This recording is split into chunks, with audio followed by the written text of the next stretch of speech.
Oh, you know what that sound means, everybody. It's time to start the Zach Dresler Show. What's going on, everybody? Welcome to the show. Welcome to the Zach Dresler Show. I am Zach Dresler. Thanks for joining us. Thanks for subscribing. We would love it more if you got more people to subscribe to the channel. Please tell your friends. Smash it. Smash that subscribe button. You could also check out this audio version of this podcast or the show. It's weird. I keep on calling it a podcast, but it's really a show, but it's also a podcast. It's a show. It's a podcast, too. But if you want to hear the audio version of this, if you don't want to see my ugly mug, I understand. You can check out iTunes, Spotify, Amazon, Stitcher, whatever. There's probably some other things. We're on SoundCloud, I'm sure. Yeah, we have, and if you don't want to go searching through all the apps or whatever, you can just go to tzds.tv or tzds.gay. Either one will take you to the right place. We got both, ladies and gentlemen. We got both. I mean, we're easily accessible. That's what we want. We want to be easily accessible. We want to be the person that you want to take the, we want to be the backup option for your prom date. Okay, if there's we'll go with you. I mean, I won't go with you. Indy won't go, but we'll find someone to go with you because I'm too old for that. I want to know more about the service you provide. Yeah, me too. It was a service I just came up with, apparently. Today's guest, you quickly wanted to get out of. Yeah, I reversed immediately back out of this fucking thing. I was like, you know what? I don't want to go to a high school prom. I am too old. Involved. I am too old. I am not Chris D'Elia. I am too old for that. Man. But anyway. Yeah. The guest for today, a good friend of mine. I worked with him back in New York at Sirius XM and other radio media places. Chris Libertini. He is the host of Pop Culture Meltdown. You can check out that show, that podcast. I think it's on iTunes and Spotify as well. Great show. It's a great show. I've been on it a couple times. He is also a voiceover artist. He's voiced over things for over 20 years now. Howard Stern, movies, McDonald's commercials, TV ads, a lot of radio programs, a lot of radio shows, commercials that you would hear if you're in New York. All right. And, he's just how underrated are VO artists? Oh, they're extremely underrated. It's insane. The quality of the voice and the sound that comes out of these people's mouths. Yeah. It's insane. And you're going like, how is this coming out of a human? It's insane. It always keeps me. I mean, because I always wanted to get in radio, or TV growing up. I loved Howard Stern. I wanted to have a hey now. I always wanted to have a voice. And I remember when I went to college, I did, when I would do radio programs or TV show, I would sit up straight. I'd put on my presenter voice and I'd be like, hello, everybody. Welcome to the show. Thanks for joining us today. We got a fantastic lineup program for you today. We got XY joining us. We got C joining us. And then I get off air and I'd be like, hey, what's going on? And this is the way I should have been the whole time. I think, everyone seems like what they see on TV, what they hear is a presenter's voice. Someone's putting on a voice, but it's actually the person's voice. And it took them years to realize that. It's a process. And I think a lot of people don't realize that process. You have to be some sort of, put on some sort of act. It's like, no, sometimes your own voice is the best voice that you can put out there. And certain people's voices are so unique, they don't need to change a thing. Yeah, well, it's like when you have a better understanding of your own voice, it's a different. The goal is different, right? Like what you can do and what you can't do, and that gives you, I would say, a lot of creative leeway. Yeah, yeah, no, absolutely. Yeah. It does. It gives you creative peace of mind as well. I think because like once you stop trying to be something you're not and put in something you're not, your other brainwaves connect and click. Yeah. And you really do, you're really open up your creative mind, that eye. Yeah. So, but man, we really got deep. We really did. We really did. Well, listen, it's been a minute. There wasn't a show this past week, last week I should say, after the birthday. And the whole world noticed, by the way. The whole world noticed, and I'm thanking you all for sending me get well wishes or hey, what happened to Zach? Where did he go? I hope he's okay. Bated breath. I want to say thank you for not doing that at all. Like, thanks for not checking in and making sure that I was okay, because I wasn't, guys. I checked in. You did check in. You always check in because you're like, hey, are we doing something this week or what, dude? And I'm like, it was genuine. I care about your health. I know. Of course. I know. But yeah, man, I feel like the past month has been crazy because for a year and a half I have not been sick. I've been good. Been a good boy. Wearing masks, making sure I'm distancing, and that's what happens. Hold on. Excuse me. Now. Did you hawk a loogie over there? Sorry about that. That was I had something in my throat. I'm sorry. I make these gross noises sometimes. You guys can hear them. I hope you don't. Making some grandiose point. Hold on. That was for my girlfriend. She hates when I do that.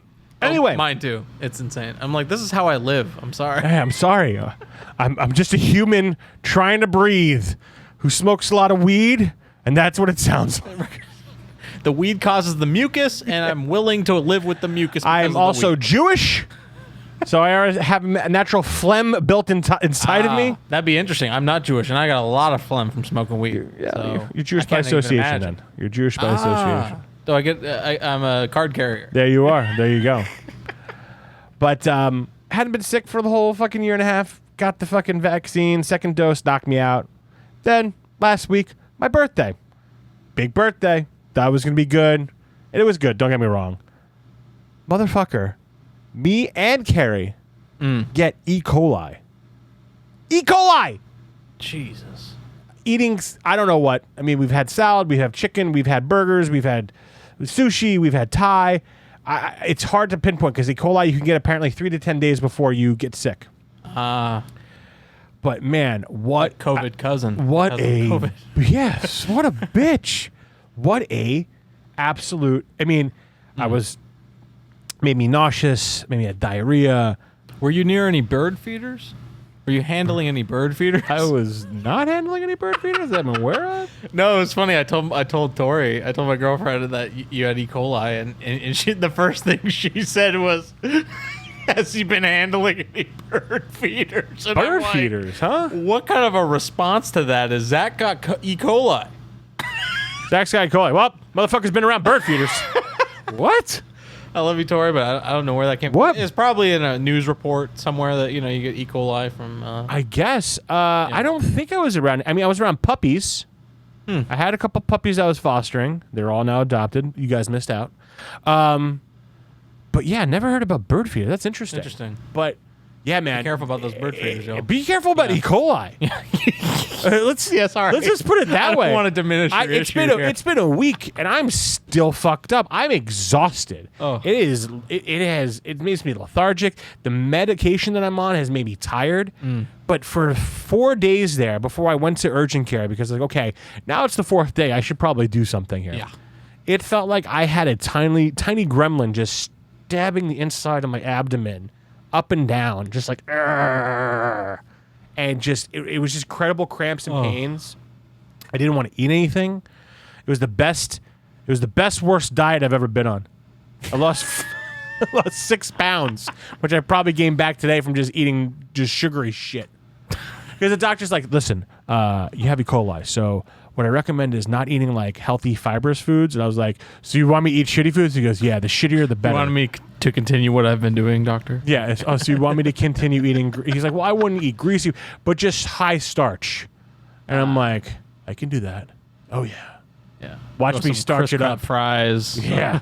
I starched the fuck up for 3 days. But I'd say I just had a lot of soup, a lot of matzo ball soup from Cantor's Deli. Shout out to Cantor's Deli. Free ad for you guys. I gotta say, never had it. Really? Yeah. Even when we worked at BuzzFeed? No. To be honest, it's the look. Don't like the look. Don't like the look of what? Sandwiches or soups? The soup. No, I love soups.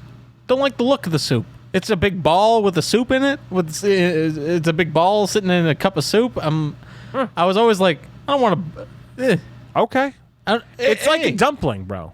God bless. It's like a dumpling. That's the name of this episode, by the way, with Chris Libertini. God bless. God bless. Chris Libertini. Yeah. God bless with Chris Libertini. Because in Italian, when you're from Jersey, God bless. Yeah, God bless. God bless you. Hey, he gave me the name of the episode. God bless. God bless. God bless. I don't know why I brought that up. It's like a dumpling though. It's like a dumpling without a meat filling. It's basically what it is. Yeah, it doesn't look like a soup to me. It looks like a meatball, a white meatball in some water. I won't lie to you.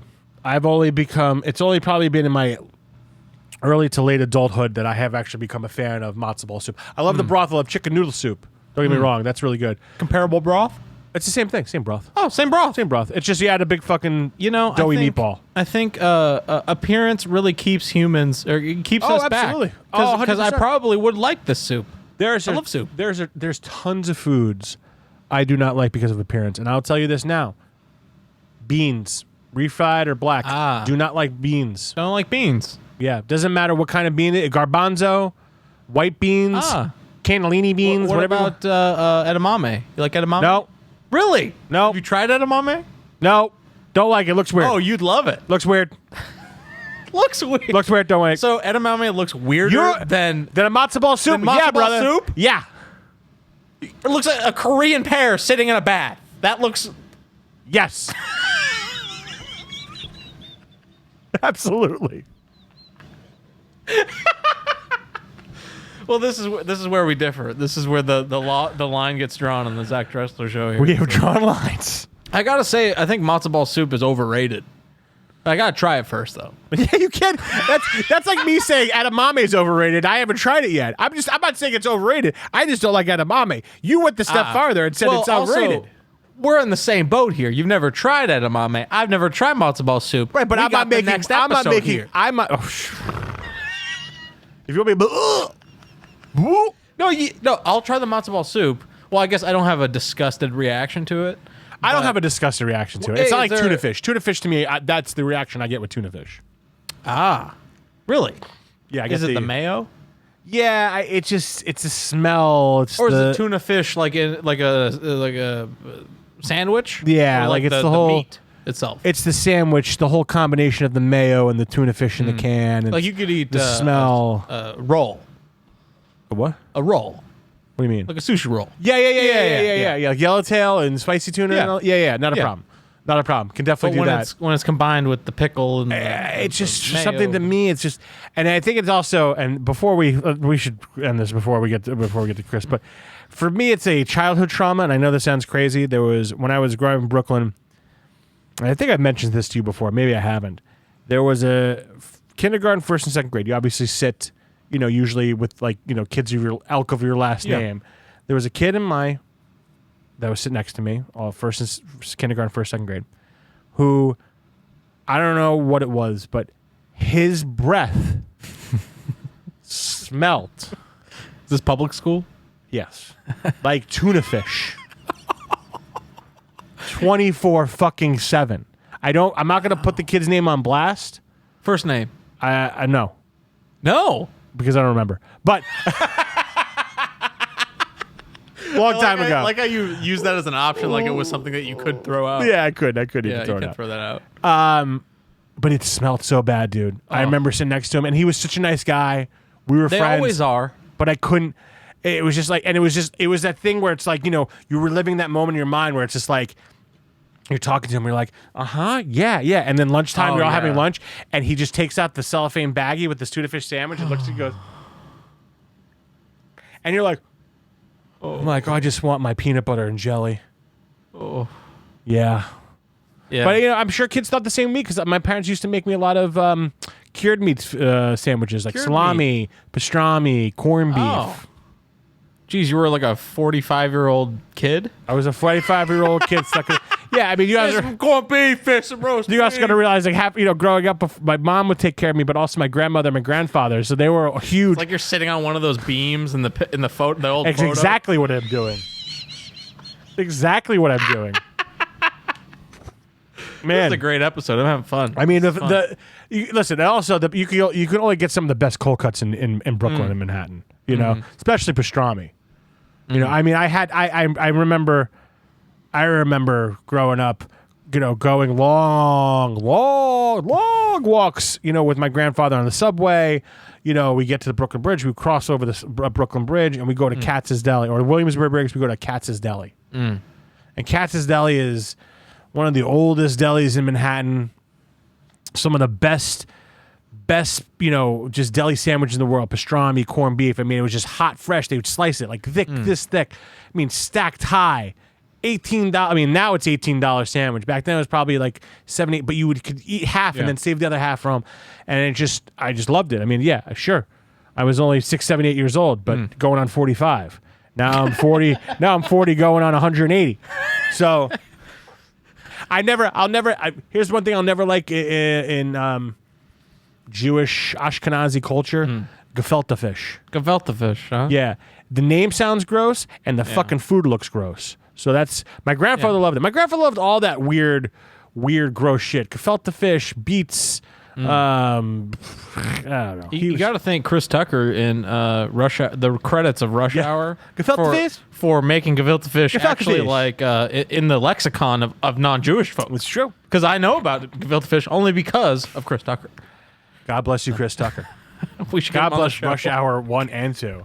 Can we get him 3 on the show, Zach? 3 was okay. I would love to get Chris Tucker on the show.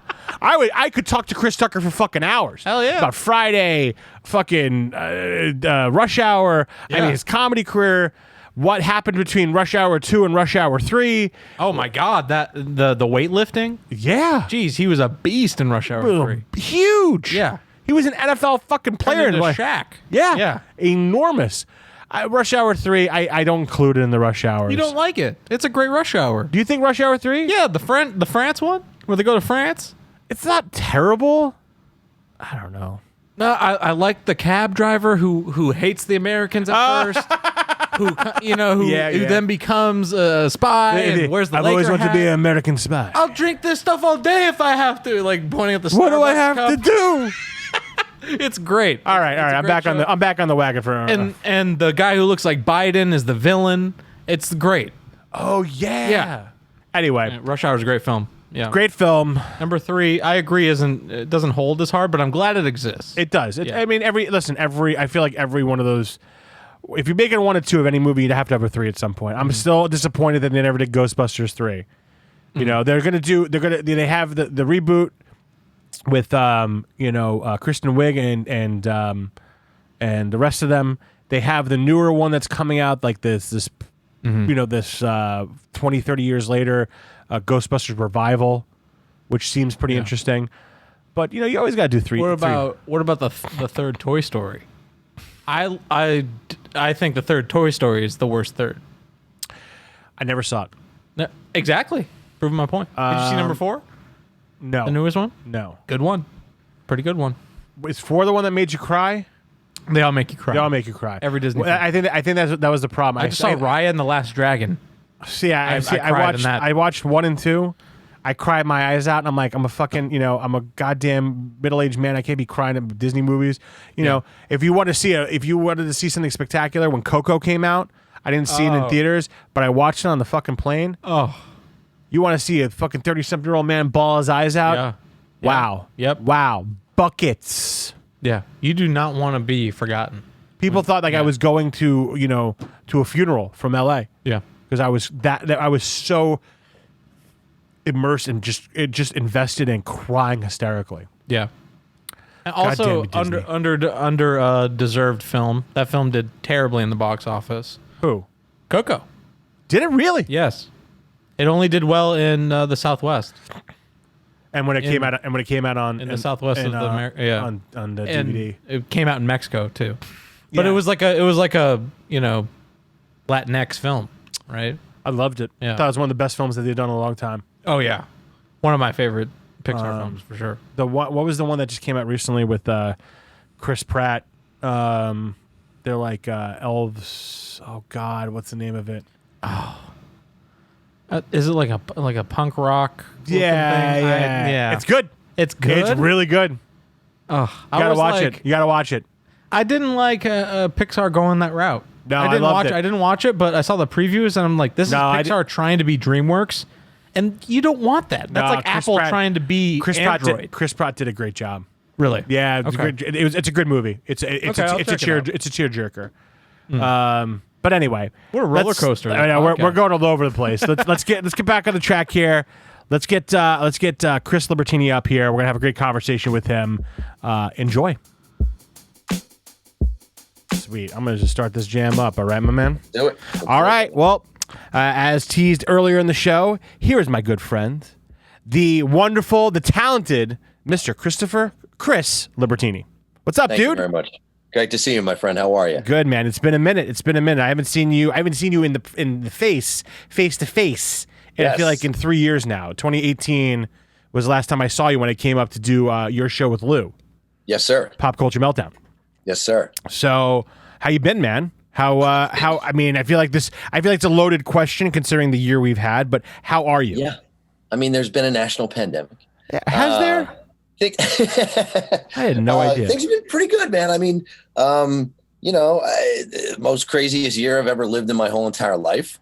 Right. I've literally been working from where you're seeing right now. Like, here's my voiceover booth, which is right here in the middle of my fucking kitchen. Oh, can we curse or yes? No, yeah, you can fucking curse all you want. All right, good. So in the middle of my kitchen and, creative director for WABC Radio right now. And, just kind of living life, and I still do voiceover stuff on the side. So it's like I'm still doing auditions here and right here in my very own kitchen. So it's very exciting. But you're also doing a lot of voiceover stuff for WABC, correct? Even though you're the creative director? Yes, yeah. I do.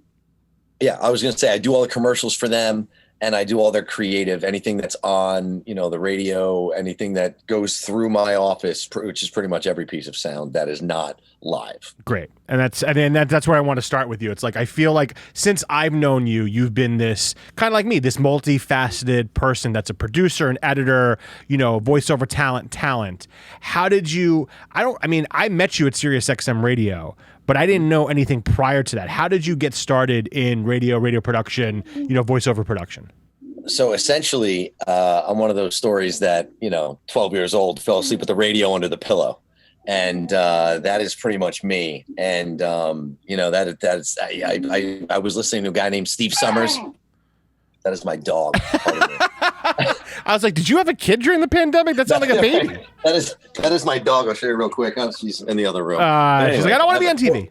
14-year-old Skipper Key. She's very mouthy. She's a mouthy broad. But she's the greatest. But it's like, no moment is safe unless she's living. They'll yap unless they're paying attention to him.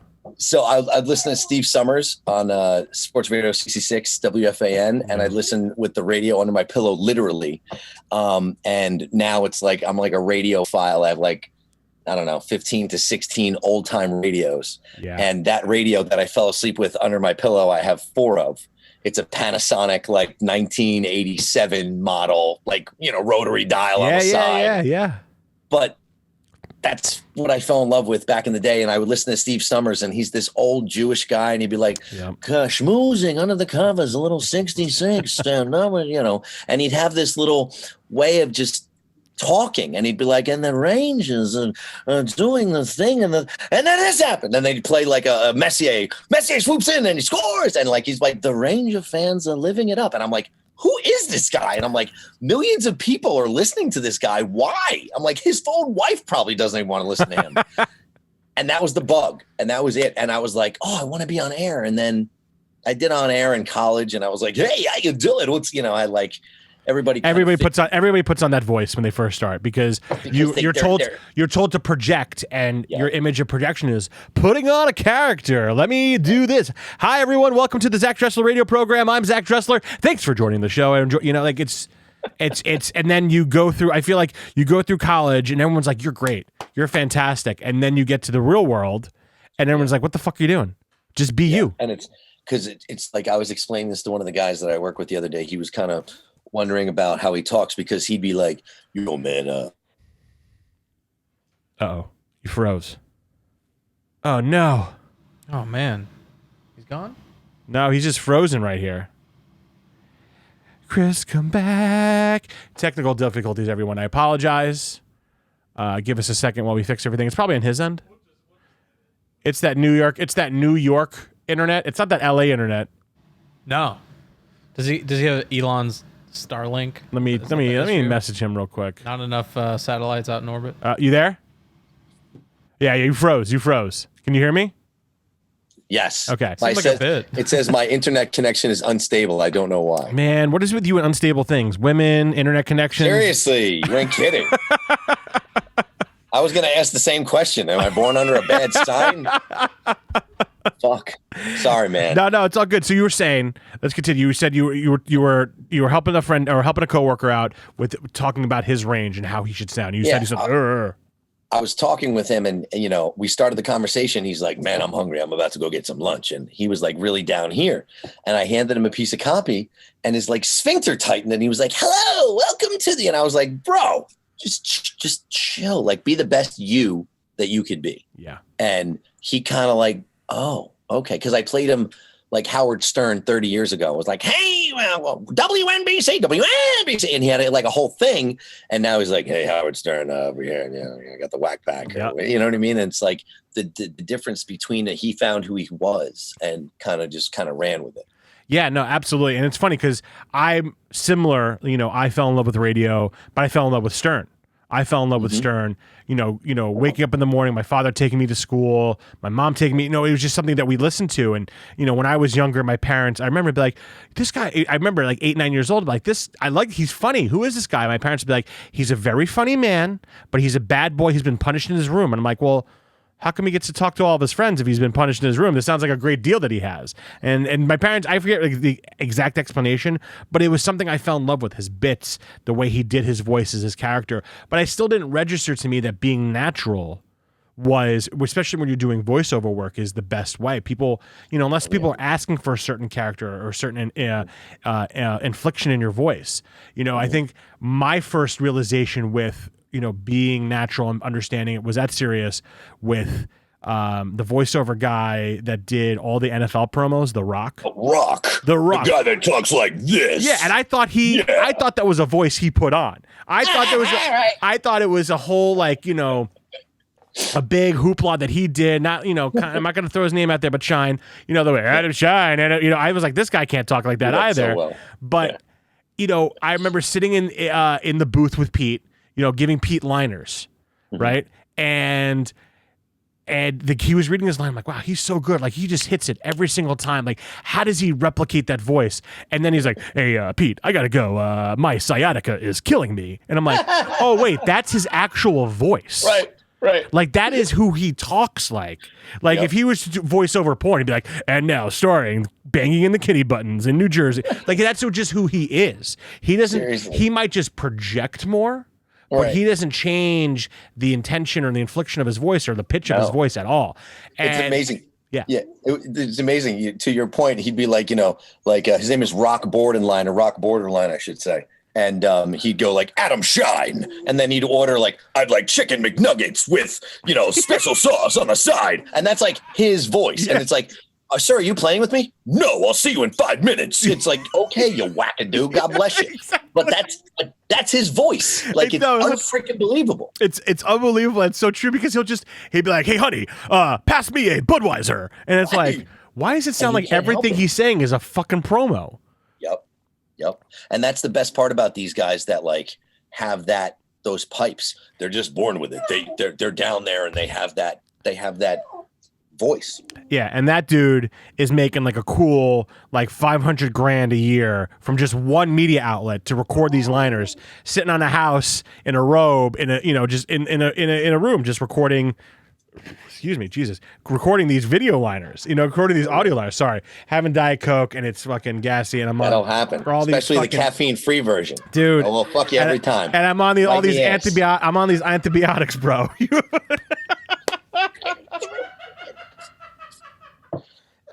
God bless you. God bless you. I love you, brother. I miss you, man. Oh man. So. All right, so let's go back to so you went to college and then, we're, doing radio shows. Yeah, I went to like a 2-year specialty school in Boston, Massachusetts, a very reputable school. It's changed names, I think, 5 times since I've graduated. And now it's called the Art Institute of Boston. So God bless. Hey, listen. I say that to people like, oh, yes, sure. No fucking clue. Yeah. It sounds nice. It sounds nice, and that's all that matters. But the greatest thing was, it's like I had an opportunity to like go play like Division 3-4 baseball in like Pennsylvania at some bumfuck place. Nice place, Keystone College, great. But it was like stuck in like 1973. And I was like, And then they were like, or you can spend 10 grand a semester at this place where you like teach yourself how to do stuff and you learn from like old radio guys. And I'm like, let's do that. Yeah. And I learned from some great dudes. I had like all the guys were a little like, you know, a little left of center, so to speak. But great people to learn from, great knowledge. And I kind of just like taught myself stuff. And like, that's kind of like all my career, but I was shepherded by a bunch of different guys. Joey DeFazio at Sirius XM, he does production. He used to work with Imus for about 20 years. He kind of taught me organization because I was not really, how you say, organized. Yeah. And then I ended up working for Howard Stern for about 8 years, 6 years, I should say. Apologies. 2 years PTSD, and then the 6 years. But being funny, obviously. But you know, I worked with a guy named John Kerber. He was my boss, and he's like the pro's pro of what I do. And I kind of really that's where it like clicked. I'm like, holy shit, like this, yeah, okay. And I've been doing this for 20 years, so it's like it's not like I stumbled into this. But I just love it. I just love being creative. And, you know, like to your point about being the best you that you could be, you know, you could read something and you could be like, you know, Jay-Z's The Winter, it's the cold winter. And you could read it in a multitude of different thought processes and different emotions. It's like, what does Mickey Mouse sound like doing? It's the winter, it's the cold. You know what I mean? Like, I don't do a Mickey Mouse, but I'm just saying, it's like, what does Mickey Mouse sound like when he has cancer? Like, it was the winter. You know what I mean? It's like, you got to be the best Mickey Mouse or the best Chris Libertini or the best Zach Dresler you can be. Right. Exactly. How many in your, like, the height, how many liners you do in a day? Like how much like, you know, copy are you reading per day? Because I imagine it's a lot. You ever seen the movie Roots? Yeah. I'm just being funny, but it's a lot, you know, and you know, to your point, there's a multitude of different things that I have to do on a daily basis, and you know, we just got bought by this great guy, John Katz. He bought us, and like, thank God, because like our radio station would be no more. But essentially, I work for like a startup now, whereas like you'd have Entercom Radio or Odyssey or whatever they're calling themselves this week, and you'd have like a structure of things. Like here, it's like I'm like Maverick, you know, switching to guns because I'm so close, kind of a thing. Wow. And it's like, it's great though, because I love what I do, and it's like I do the imaging and the production. So on a daily basis, I'll do, you know, I'll have Rudy Giuliani walk in and record a Tunnel to Towers commercial, which is like the charity for 9/11. Mm-hmm. Like if an officer gets murdered in the line of duty, they go to their house and they pay for their mortgage, and it's like a really touching thing. And then I'll have to switch gears to something else where we're interviewing Donald Trump tomorrow, so I'll have to put together a Donald Trump. And I am not a Democrat. I'm not a Republican. I'm just like not a politics person. I think both sides are batshit crazy. However, I appreciate the art of what I do, and I appreciate the, you know, I joke around and I say that I designed the uniforms for the SS, you know, but you know what I mean? Yeah. But at the same point, I love what I do, and it doesn't matter if it's Howard Stern or WABC radio, which is like extreme points on different things. I like to make it sound good. I like to make, no matter what we're throwing out, we're saying that hot dogs are the greatest thing in the whole entire world, and you shouldn't wear a mask because you're a Nazi or whatever it is. Yeah. I'm gonna make that sound amazing. It's like one of those things that I you take pride in it. You take pride in it, no matter what side of the, you know, the aisle you land on, or however you want to say it. Exactly. You know, this is your work, because in the end, your voice is who you are, and that's your job, and that's your tool, that's your instrument. You know, and you want it to sound as good as it can be for no matter what you're doing. You know, comedy, not comedy, left, right, politics, center of the lane, whatever it may be. Sports, even, you know, included that. You know, it's from, you know, I radio for me is something I loved growing up, and you know, I was like you, I really wanted to be on air, and I still love being on air. But I think what, you know, when I got to that part of being in sports, I was like, you know what, I love sports, but I'm not so in love with it where it encapsulates me 24/7. And I felt like that was a lot of my beginning of my career. Yes. was just like, I had to be in sports. I had to, you know, because you're just like me. You played a sport in college. I played soccer in college. So I think for us with sports, we enjoy the game of it. We enjoy the being there. I'm not into like, do you know Michael Jordan only scored 36.96 points, like points per. I don't give a fuck about that shit. And I feel that in the sports, journalism world or sports broadcast world is where a lot of people thrive, because it's all about, hey, I need to be this human computer or human knowledgeable person on air. And it becomes almost obnoxious to work with someone. And that's where I fell in love with more of the creative production, the creative process of creating bits around sports or general entertainment, politics, however you way see it. Totally. What I'm concerned, and you tell me this because you've been doing this for 20 years. Do you see, yes, there's the invention of podcasting and podcast. Do you see radio as sort of it's slowly fading? I'm not going to say dying because I don't think it'll ever die. I think there's always a need. Like, I was born in Altacaca, so I'm like 75 years old, Jewish man from fucking Queens. I'm going to move to Florida, and I listen to AM radio. I don't know why. I grew up, my grandma in North Bergen used to listen to 10-10 Wins. We'll give you 10 minutes, we'll give you the world. That shit. And like, that fucking stuck with me. Exactly. And I have two of her radios over here. Not her radios, but the same type of radio she had on her desk, And I hear that, and it like brings me back to that day, that minute, that hour, that whatever. But to answer your point, I think there's always going to be a need for that. Like, I turn on WCBS 880 and I hear the traffic, and I hear the news, and I hear the weather, and I hear what the Mets did last night. And, Albert Almora ran into the wall. He dropped the ball. God bless. But he caught the ball at first. Let's be honest. But so, it's like such a great medium, and it's free. And they're never going to take that away. And I think while that shit may go away, if you're good and if you put on a good product, people are going to be there for it. Yeah. If you have shitty pizza, ain't nobody coming to your pizza place. Yeah. You know what I'm saying? Like, this sauce makes me get the runs. Nobody's coming back. Right. Right. No, exactly. It's just interesting for me because, like I said, like we said, I remember in the 90s, early 2000s. Even now, listening to the radio is I love it. I used to listen to it all the way to school. Going to and from work, and you listen. Your AM FM dial. When you're on AM, you turn into like 10-10 Wids. You're getting news on the 1, weather on the 2, sports on the 3, traffic on the 4. And then you switch over to FM, and it's music for the most part, and pop, and shows. I since the age of technology, I feel like I've been leaning more towards these like Pandora, Spotify type of things, where I'm hearing less DJs, or even with Sirius XM, I'm hearing less MCs and DJs and more music. And I'm not gonna say I like it because I don't. I think I've just become more accustomed to it. So now when I hear people talk, I'm like, I don't want to hear this. I just want to hear music. It's people get accustomed to less. And it's like, why give them all this when I can give them this and they'll be fucking happy with it? And that's what I think a lot happens now, where they're trying to do exactly what you said. They're trying to make like Zach's station. So it's got like fish, or it's got like, whatever. I'm not being funny, but whatever. I don't like fish. I don't want this. No, I'm just kidding. Go on. But like whatever music you listen to. And that's fine. But it's like, I'd much rather, pardon me. And now I got what you got. The burps. It's coming out. I'd much rather, hear somebody try and connect and like have that, like I listened to like 92.3 K-Rock was huge when you and I were growing up. Right? Yeah.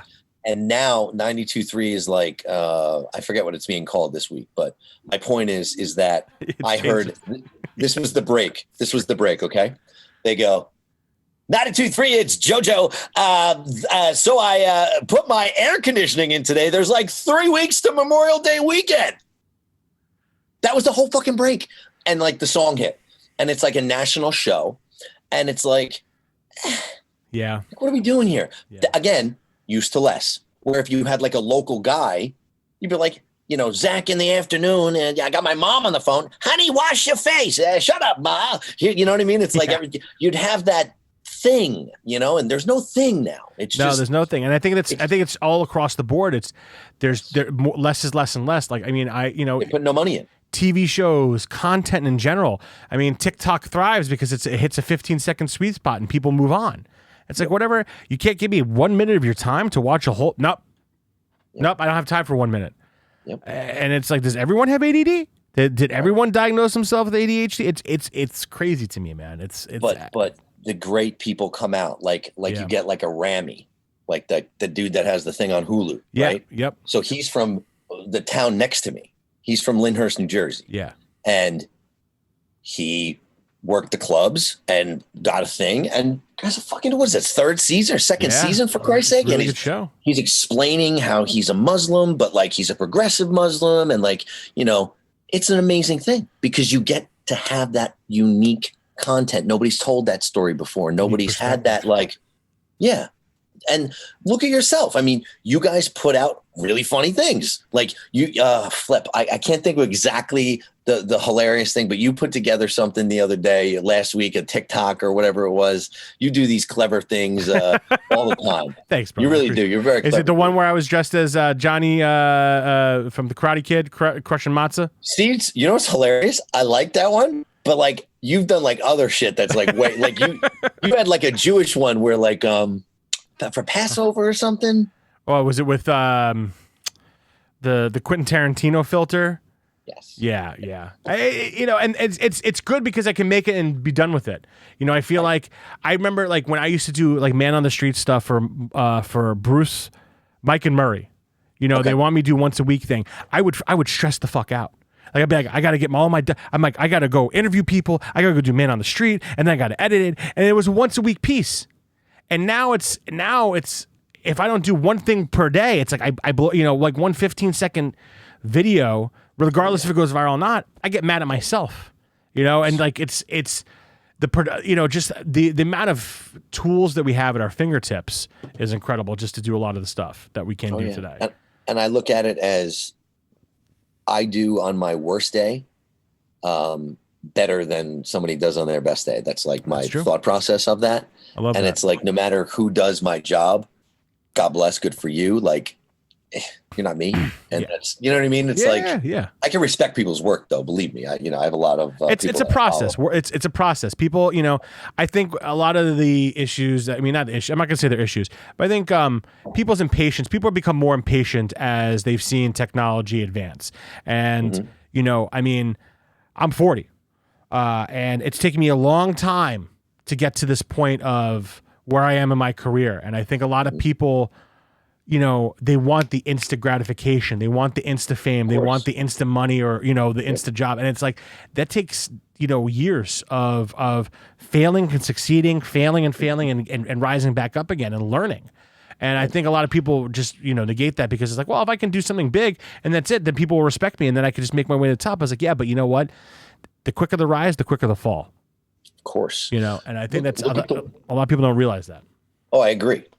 Who's the guy that just did Glow? Who's the comedian who has the podcast? Mark What Maron. Obama and his what? Mark Maron. Mark Maron. So Mark Maron's been around since Christ, like since the Druids. Mark Maron's been around, and it's like amazing to me because he starts as a comedian. And he does his thing, and now he gets a bullshit podcast where he's recording. All of a sudden, he has Obama in his garage, and that gets big. And now he's a big deal. And now he's on Netflix, on television, on shows. And it's like he didn't just show up and go like, "Oh, I'll do this." He was like, I'm going to have my passion, and he gets rewarded for it eventually. You know what I'm saying? Like, because you refuse to go away. Right. And you love what you do so much. Like if you would have said like at 14, you're going to be sitting there with a big screen and ZDs behind you. And you got, you're like messaging people and videoing with people and having your own show. You'd be like, fuck, where do I sign? Right. I was like, how do I get Evan Roberts' job? Right, exactly. Like how do I go from being the little redheaded kid in Howard Stern's Private Parts movie to getting a radio show at 18 years old? That's me being bitter. Anyway. Amen. But you've voiced all these cool things. What is the coolest thing you've ever voiced? Like what is or it doesn't have to be one thing. It could be a couple things. So you've done a fuck ton, my friend.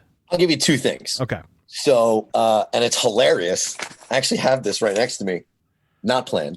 This is never. This is so like SAG after you get pay statements or whatever for things you've been in. A lot of people call that mailbox money. I just go to the mailbox and that's where the money is. I don't know what happened. It's just there. So long story short, here's a check for $1.79, right? I love it. And the next check is for $41.79, clearly rolling in it, ladies and gentlemen. But the coolest thing is I was a voiceover of a movie called Captive State. It's with John Goodman. It's where aliens come and take over the world, essentially, and everybody's in their own little sect. And it takes place in Chicago, as the Puerto Ricans like to say it. Yo soy Boricua. And this whole thing goes on where I'm the voice of the GPS. So I say every single street in Chicago. I do all this crazy shit. I worked for like 4 hours, let's say, 4 different things where I'd be in a room and like they'd be like, now say turn right on Cheshire Street. Turn right on Cheshire Street. And I'd have to do like that exact read every single time, right? Turn left on Cheshire Street, like whatever. I bust my ass for this. They cut me out of the movie.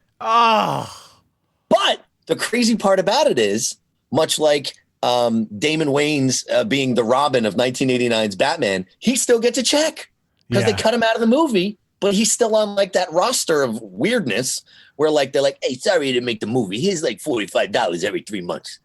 Okay. God bless. Sure. Listen, So it adds cool. up. It adds up. But the crazy part about it is when I got the check the first time, I was like, holy shit, I made the movie. So I bought the movie on DVD. That's the ploy. And P.S.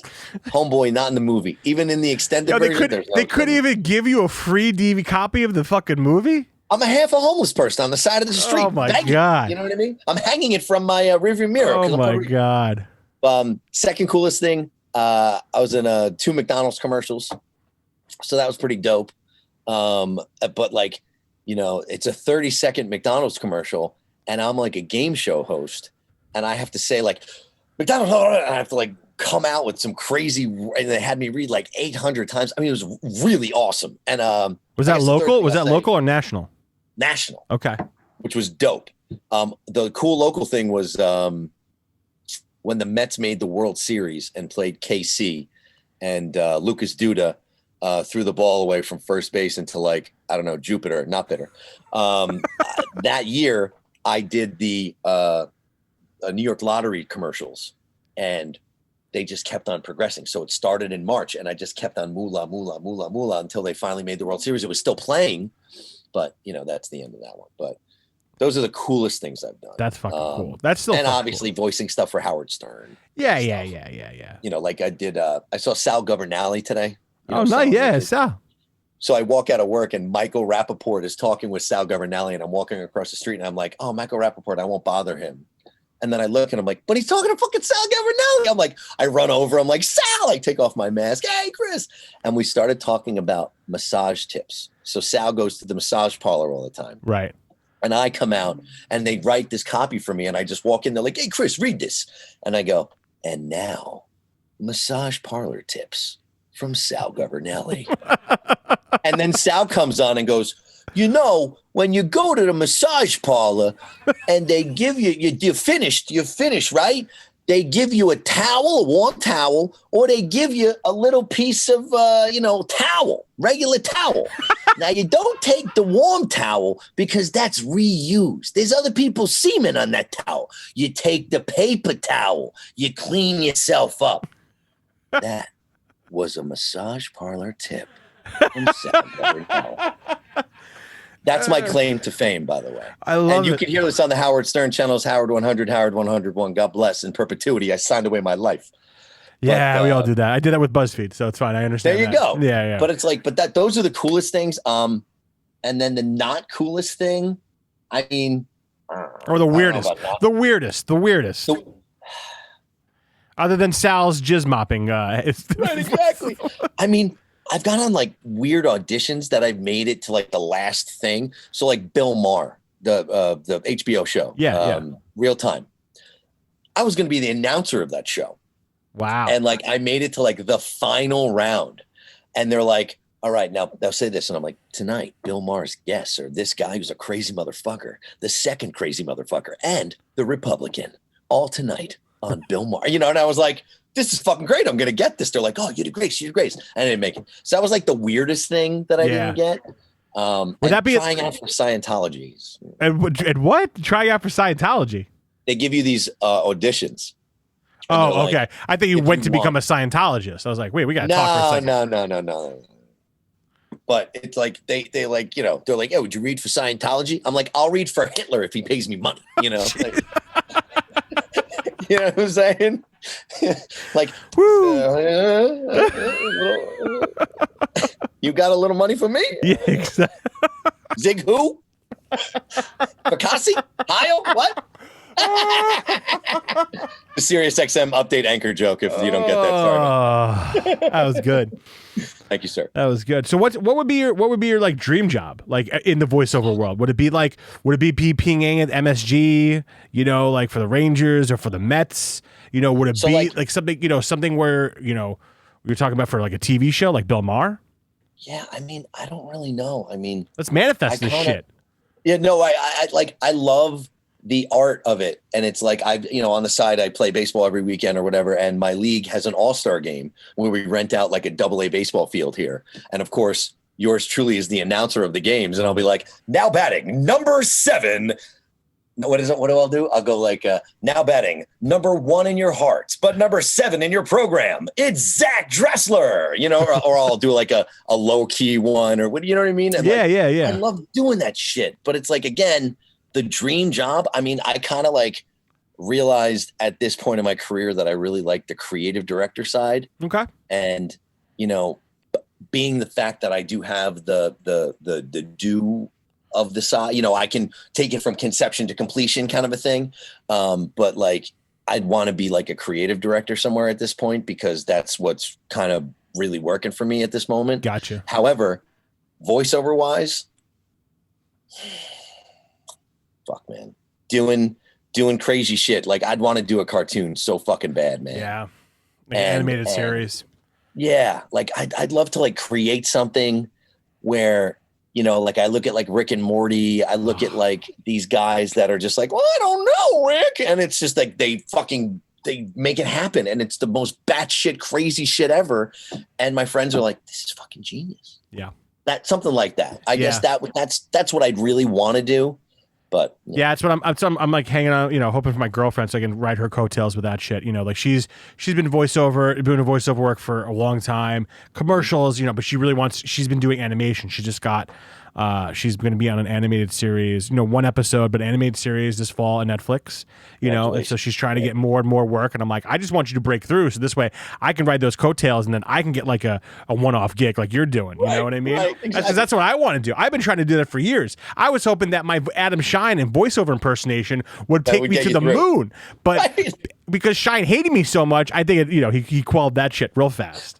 The crazy part about it is it's like, you know, what does Adam Shine sound like on a good day? What does Adam Shine sound like with cancer? What does Adam Shine sound like with the exact same, baby? All producing it all the time. CBS Radio, Sirius XM LFA Radio. We'll be right back. Like that's he sounds like that all the time. And he'd be like, you don't sound anything like me. I'm like, dude, then how come everyone else comes to ask me to do a fucking impersonation on you on the show? Of course. You know, I may not sound exactly like you, but take it as he didn't take it as flattery. He took it as an insult. I'm like, dude, I'm flattering you.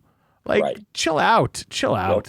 It's the most sincerest form to be cliche, but it's like, no, it is. It is. If you do that, if you impersonate somebody, like I love impersonating people because it's like endearing to me. However, I go like full retard with the impersonation. So it's like, I can only say it to a certain amount of people. Yeah, man, I don't know. I love being creative, and I love the rush you get when like something that's yours, that's like in your fucking heart comes out. You're like, all right. Yeah. You're like, this is it. I want to own this. We started doing trailers. We have our 100-year anniversary coming up this year.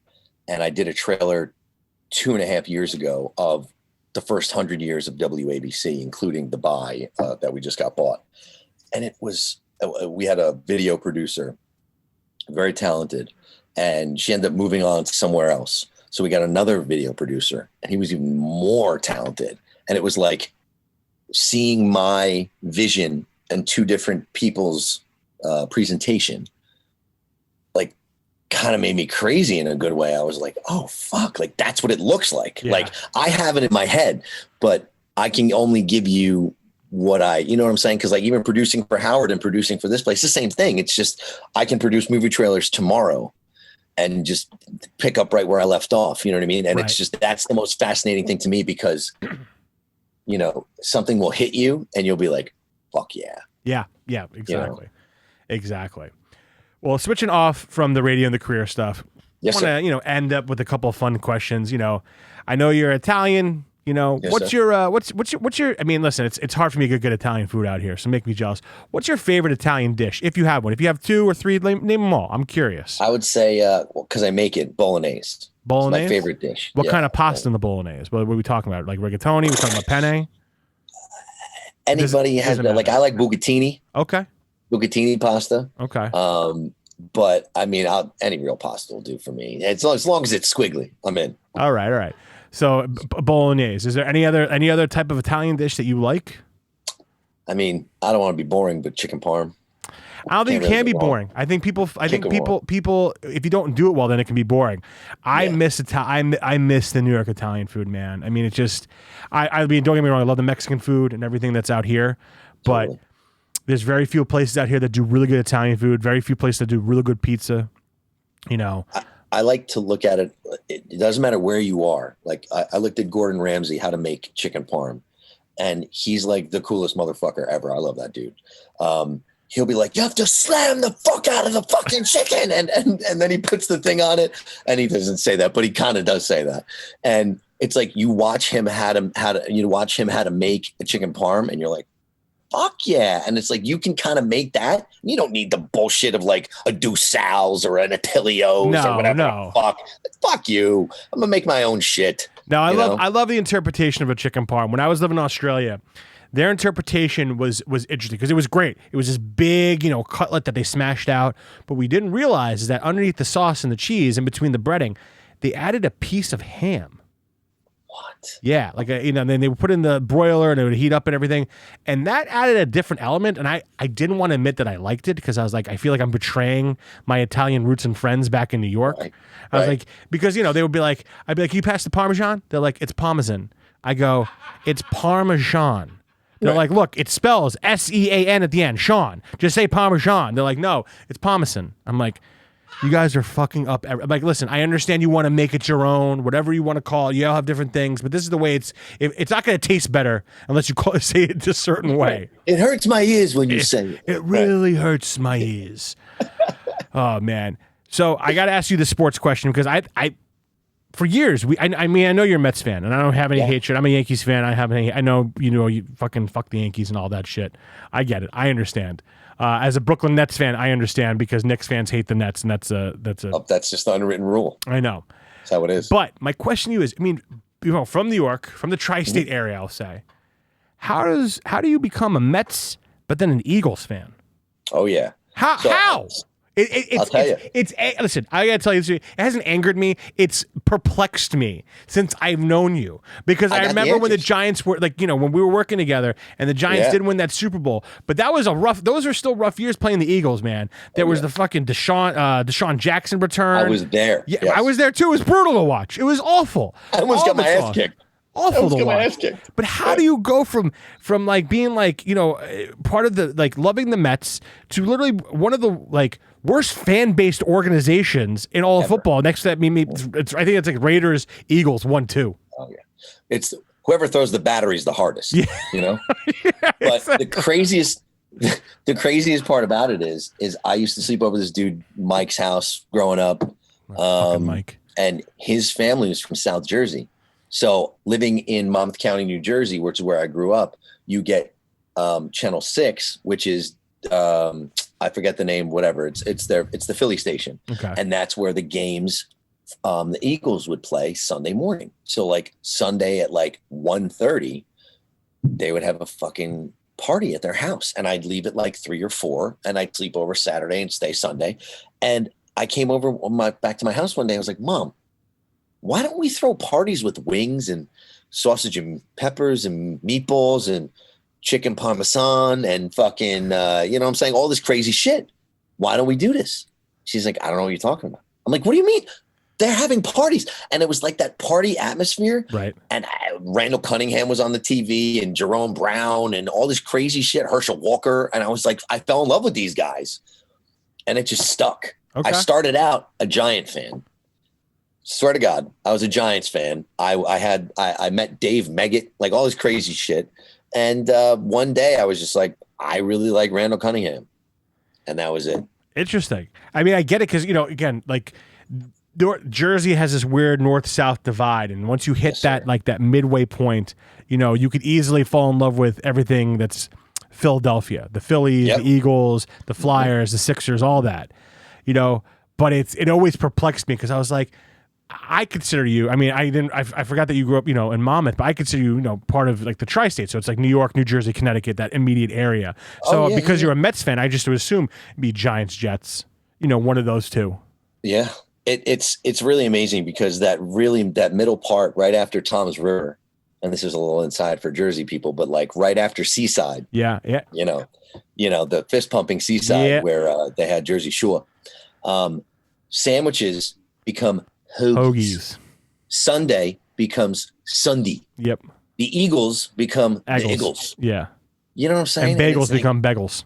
Bagels, exactly right. And it's so crazy because like you'll hit like a certain exit on the parkway or the parkway, the turnpike, whatever it is. Well, it's a parkway. You hit it. It depends. Parkway. It depends on where you live. If you're living more central, then you hit the parkway. If you hit the more east side, it's turnpike, whatever. Yes, sir. But it's like you'll hit a certain little point and you'll be like, you know what I'm saying? Like, I went too far. I gotta go back. Yeah, that's a lot of Jersey. I feel like there's like Jersey's a small state, but it's concentrated, packed full of people. Like north, certain parts of central, and certain parts of south, and then there's like the rest of western Jersey, which is like the sticks and the boons. Yes, sir. It's an extension of Pennsylvania. Yes, so. And it's funny they break up Jersey. Like there's the Jewish part. Yeah. There's the non-Jewish part. Yeah. There's the other Jewish part. Portuguese part. Right. But Newark, exactly. All that. The Portuguese in between here. Yeah. Then another Jewish part over here. Yeah. Man, it's all love. Oh, absolutely. And it's crazy. Ever since moving out west, dude. I'll be here. I think 8 years now, which is crazy to me. That's so crazy. Because I'll always be a New Yorker, but it's because I'll never feel like Los Angeles is my true home. But ever since moving out here, like I've cared less about these like inner city rivals of like Mets, Yankees, Jets, Giants. Like it just goes away, And I feel like I've got to enjoy the sports more because I don't have this like super fan. I'm a fan. Don't get me wrong. I have fandom, but super fan attached to it. And I'm like, oh yeah, I forgot this guy was a huge. I forgot that every fucking April, Mike Corbett and Jared Moore and all these guys go nuts when fucking the Yankees are choking, and it's only 15 games in April. Right. They're like relax, guys. The Bronx is burning 15 games into April. It's like relax, guys. Wait until Luke Voigt comes back. It's gonna be great. Wackadoos. Both the teams are shit right now. Higashioka needs to catch more. Like I know it's wild. Chill. It's April. Wild. What are you watching now, by the way? But besides sports, what are you watching? What TV shows are you into right now? Fuck, man. I started watching like Winter Soldier, the new one with. What'd you think? Fucking blew me away. The first two, but I can't get by. Like I'll watch and I'll take an edible and I'll fall asleep. Oh, dude. I've become that. It's only 6 episodes. It's great. It looks dope, but like I want to finish it. I want to see the new Loki. I want to see the new. That comes out June. See the new Ben Kenobi. That's going to be dope. Yeah. I think what Disney Plus is doing is fantastic because it's basically they're doing like interstitials for their movies with like WandaVision and Captain Winter Soldier and Loki and all these other shows that are coming out. Smart. I mean, I started watching Bad Batch on Disney Plus. Yes, that's what I was just going to say. It's so good. It's so good. Have you watched the Mighty Ducks Game Changers yet? See, here's my problem with that. No, I have not. Do you like it? Is it good? I like it. It very bothers me when they revisit shit. It bothers me. No, I get it. But it's not. I mean, listen, you're not going to get like it's not action packed. It's family, good, wholesome fun. It's almost like a TGIF, like Family House type of show. It's like Emilio Estevez is going in the fucking corner, banging a fucking ED pill and going after a girl. When back in the day, he could fucking just bang a girl. Now he's fucking taking an ED pill. What's going on? But these storylines are great. And like these characters, the kids that they got, I mean, one of the kids is like a podcaster. And so like, they recruit him to be part of this new team that they're starting. He goes, guys, I'm just a podcaster stuck in a podcaster's body. I'm not going to be a hockey player. Who am I kidding? Like, and anyway, it's if you have time, watch it. If not, I totally understand. Did they say Goldberg got strung out on meth? No, but it's all the same type of characters. Okay. It's the try hard. Is Joshua Jackson in it? No. Fulton Reed Fulton Reed comes back. Okay. Guy Germain, the girl that Guy Germain, they end up being married. Guy Germain, the guy. Kenny Lou, I think it's his name. Banksy's in it. That's amazing. And that's Joshua Jackson, no? No, that's not Joshua Jackson. No. Wasn't he Banks? No, he was Charlie. Fuck, you're right. He was Charlie. Charlie's not in it, but the guy that goes, the Jägermeister, like he's in it for a second. They're in there for like 2 episodes. If you have time, watch it. It ain't no thing. I mean, I just feel like I've been binging everything. I've been loving The Mandalorian, by the way, was the greatest fucking thing I've ever seen ever. Yeah. If I saw Dave Filoni at a rest stop, you Filoni him? I would Filoni the shit out of him. The fact, and also he put himself into like 3 separate scenes, like where he was a TIE fighter. Yeah. He was one of the guys in the TIE fighter. I do the same. Amazing. I would do the same. It's amazing. Him and Favreau have done such amazing fucking things that it's like they've unfucked those 3 movies that they produced. Yeah. Like those 3 movies that came out. No, it made the Star Wars verse more interesting. It gave me hope that what they're going to create is better than these 3 movies that they've come out with. The Chronicles of Boba Fett? Yeah. Like, no, I liked Rogue One. Out of the movies that they came out, Rogue One was one of the best great Star Wars movies. 400%. Yeah. Agree. And I didn't hate. People are gonna crush me on this one probably. I didn't hate the Solo movie. I didn't hate it, but it's really hard to do better than Harrison Ford. No, of course. Really hard. But I appreciate the backstory of what they were trying to do, because I feel like that's something that we all wanted. We all want those backstories of these. We had it with Luke. We know with Luke. We didn't really have it with Chewie and Han. I like these these backstories that they're creating for all these people, and even just the one-offs.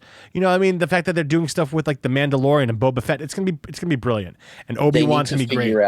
I agree. And they need to figure out, like, they had Darth Maul come back. Yep. And, like, if you watched a bunch of Star Wars stuff, if you watched, like, Clone Wars and you watched after Clone Wars, Darth Maul had a huge fucking role in that. Yeah. And it was, like, amazing to watch. Like, Darth Maul, his brother, like, Darth Maul gets cut and all of a sudden he's, like, a fucking spider and shit. And you're like, oh, shit, Darth Maul's back. Like, it's like, that shit, to me, is amazing. And if they run with that, all day long. Like, it's just amazing. Exactly.